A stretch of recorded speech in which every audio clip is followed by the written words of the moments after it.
नमस्कार, मी सुरेश बाबा नेवले, राहणार औरंगपूर पोस्ट निमगाव सावा, तालुका जुन्नर, जिल्हा पुणे।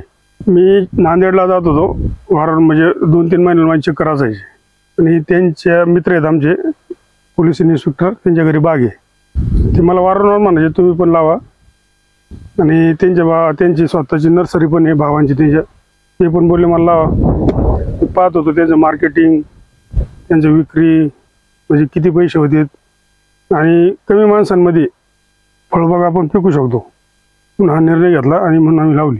सुरुवातीला आता तो जात कोणती निवडली तुम्ही आणि ती जात निवडण्यामागे कारण काय? आम्ही जात निवडली तैवान पिंक। तैवान पिंक हिला मार्केट मागणी जास्त आहे आणि ती डायबिटीस, शुगर, म्हणजे डॉक्टर लोक पण सांगतात काही खा म्हणून पेशंटला, त्याच्यामुळे त्याला मागणी जास्त असल्यामुळे मग तो निर्णय घेतला ही लावण्याचा। उत्पन्नाला कशी? उत्पन्नाला ही पहिल्या बारला कमीत कमी 20 किलो देते एक झाड।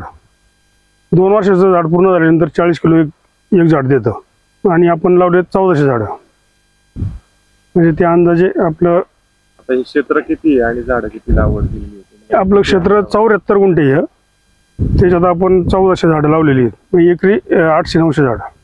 अंतर किती ठेवलेले आहे? अंतर 8x5, म्हणजे रुंदी 8 आहे आणि अशी झाडा जवळजवळ 5 आहे। हे स्पेसिफिक अंतर ठेवण्यामागचं काही कारण आहे? हे झाड मोठं होत नाही जास्त आणि लहान ट्रॅक्टर पण याच्यात चालतो, त्यामुळे जास्त जागा ठेवून रान क्षेत्र गुंतवण्यापेक्षा कमी जागेमध्ये हे चालतं। सुरुवातीला मशागत कशी केली?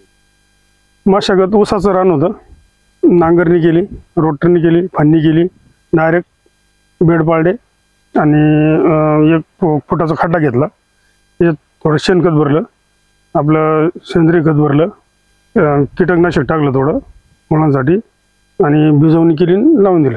खड्डा किती बाय कितीचा घेतला होता? किती अंतरावरती झाडाची लागवड? 6 फूट अंतर आहे, त्याच्यामध्ये फक्त खोऱ्याने 2 खोरी मारून एवढाच खड्डा घेतला, जास्त पण नाही। पाण्याचं नियोजन कसं? पाण्याचं त्यावेळेस पाटपाणीच होतं लागवडीच्या वेळेस, आपण नंतर ड्रिप त्याला जोडलं। फक्त लागवड केली त्यावेळेस 2 दिवस रोज पाणी देतो, 3 दिवस जितवल्यानंतर आम्ही पाणी द्यायचं बंद केलं, डायरेक्ट 8 दिवसाला पाणी दिलं। पेरूचा असं आहे का सीझन मध्ये लागवड केली पाहिजे पावसाळ्यामध्ये? नाही, असं काय नाही, 12 महिने कधी लागवड करू शकतो तुम्ही। आम्ही 15 डिसेंबरला म्हणजे थंडीमध्ये लागवड केलेली, थंडी संपली, परत फुल उन्हाळा होता। आणि रोप कुठून आणली तुम्ही आणि किती रुपयानं? रोप आणलं होतं नांदेडवरून, 60 रुपयाने आम्हाला इथं जागेवर पोच भेटलं होतं। शासनाची काय योजना आहे का त्याच्यामध्ये? शासनाच्या योजने अंतर्गतच 60 रुपये भेटलं होतं, शासनाचं अनुदान पण भेटलं आम्हाला। रोग कोणते येतं त्याच्यावरती? याला जास्त मिलीबग त्याचं नियंत्रण कसं? बुरशीनाशक आणि कीटकनाशक, एवढं, त्याला दुसरी फवारणीची गरज नाही। कोनिका, M45 आणि त्याच्यात कीटकनाशक घ्यायचं नॉर्मल। आपण छाटणी 8 महिन्याची पूर्ण झाडं झाली त्यावेळेस फक्त शेंडे खोडले होते। ज्यावेळेस शेंडा खोडल त्यावेळेस त्याला खालून फुटा तयार होतो, फुटा चालू झाला तर लगेच फळधारणा चालू होते। एका फांदीला कमीत कमी 10 पेरू येते, ती फांदी एवढं जिपू शकत नाही आणि ते झाडाला एवढं पेरू जपणार आहे, मग 2च ठेवायचे एका फांदीला। सध्या फोम लावलेले आहेत तुम्ही, त्याच्यावरचं कारण काय? फोम लावण्याचं कारण डंकमाशी प्लस त्याच्यावरती शायनिंग, चकाकी, प्लस अजून डायरेक्ट शेतकरी ते ग्राहक, म्हणजे मध्ये कोणाचा हात लागत नाही त्याला। सध्या पेरूला बाजारभाव काय? आता जे बिगर फॉर्मचे पेरू आहेत ते आपण 35 रुपयाने दिलेत जागेवरती। साधारण एका झाडाला किती? एका झाडाला 20 किलोच्या प्लस पहिल्या बारला। एका तोड्यामध्ये साधारण किती टन माल निघावा? बघा ना, 20 किलो एका झाडाला पकडे 1400 झाडं आहेत, म्हणजे तसं 28 नाही पाहिजे, पण आम्ही सरासरी धरले 20 टन पहिल्या बारला। 30-35 रुपये जरी पकडले तरी 6-7 लाख रुपये तर पहिल्या बारला, म्हणजे पहिल्या टर्मला निघू शकतात। साधारण तुम्हाला सुरुवातीला खर्च किती आला होता?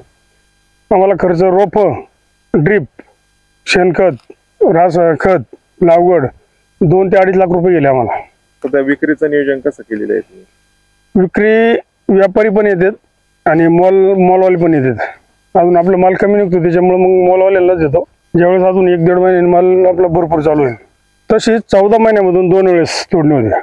पहिली तोडणी झाल्यानंतर 2 महिन्याचा गॅप पडून पुन्हा परत बार धरायला चालू होतं। विशेष काय काळजी घ्यावी लागते? फक्त 15 दिवसाला एक फवारणी साधी दिली तरी चालते, फक्त 15 दिवसाला एक फवारणी द्यायला लागते। नवीन शेतकऱ्याला जर पेरू लागवड करायची झाल्या त्याला सल्ला काय द्याल? एखाद्या शेतकऱ्याला वाटलं आपण पेरू लागवड करावा तर मी नक्कीच सल्ला देईल, तर नक्की लावावा, कारण कुठंतरी बदल केला पाहिजे काहीतरी शेतकऱ्यांनी. आणि पारंपरिक पिकं आहेत, कांदा, ऊस, हे मी पण लावत होतो, पण ऊसाला 18 महिने लागतात. माझ्या एवढ्या क्षेत्रामध्ये 3 लाख रुपये झाले आणि 100% हमखास गॅरंटी आहे, कमीत कमी 10 लाख रुपये होतील पहिल्या वर्षालाच. म्हणून पेरूचे म्हणून कधी कधी थोडा बदल केला पाहिजे.